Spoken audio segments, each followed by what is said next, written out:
Welcome to this video. This video is about three most commonly used sampling methods. So let's begin. First is random sampling. Imagine you work in a manufacturing plant that produces light bulbs. To ensure quality, you want to test the lifespan of the bulbs. You have large batch of 10,000 light bulbs. Using random sampling, you assign each bulb a number and then use a random number generator to select 100 bulbs for testing. This ensures that each bulb has an equal chance of being selected. So this is called as random sampling, where we select samples randomly without any systematic approach.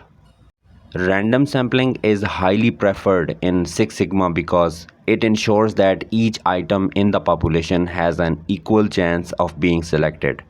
This helps to minimize bias and ensures that the sample is representative of the entire population, leading to more accurate and reliable results.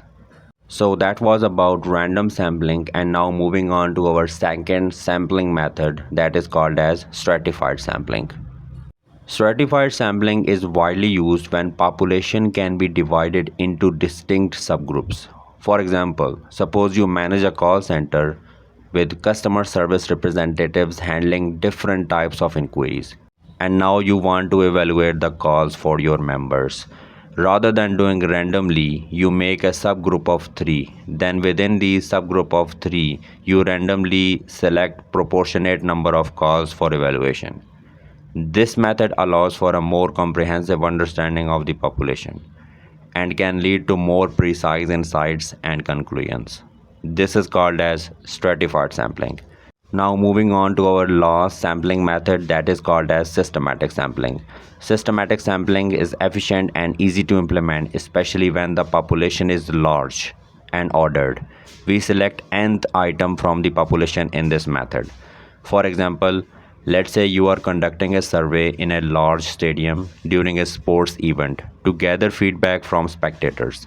Instead of selecting every person randomly, which could be time consuming, you decide to choose systematic sampling. You choose to survey every 10th person entering in the stadium. By systematically selecting every nth individual, you cover a representative sample of spectators while ensuring the sampling process is efficient and straightforward. It is particularly useful when resources are limited and a random sample needs to be obtained quickly. These three sampling methods are frequently employed in Six Sigma projects because they balance the need for randomness, representativeness, and efficiency. Hence, they support effective data collection for the analysis purpose. So, this was all about three different types of sampling methods that are most commonly used in Lean Six Sigma projects.